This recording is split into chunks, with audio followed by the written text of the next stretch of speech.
title of this writing is Accountability. Seems to me that accountability is an old concept that has become a new buzzword. It got me to break it apart into its pieces, and it gives me this question. Are you able to account? Watch any old episode of Law & Order and you'll hear a line like, "Are you able to account for your whereabouts on the night of the 15th?" If you are given the responsibility of handling the petty cash at work, you have to be able to account for where it all went. We all come up short in some area. That's a given.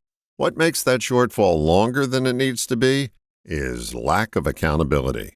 When we refuse or are unable to account, our credibility is disabled. I find that credibility is something you can count on. Credible people are able to account. The trail away from credibility is to paint someone else as accountable for your area of responsibility. Again, if you're in charge of the petty cash and neglected to lock the box before leaving work, you may not think you're accountable when you find the money missing the next morning. I find it useful to account for our part in any mishit that we are a part of. It enhances our credibility, and more importantly, going forward, it makes us pay more attention to what we're responsible for. Ask any marriage counselor or divorce attorney how often they hear that one or both of the parties refuse to be accountable for the demise of the relationship.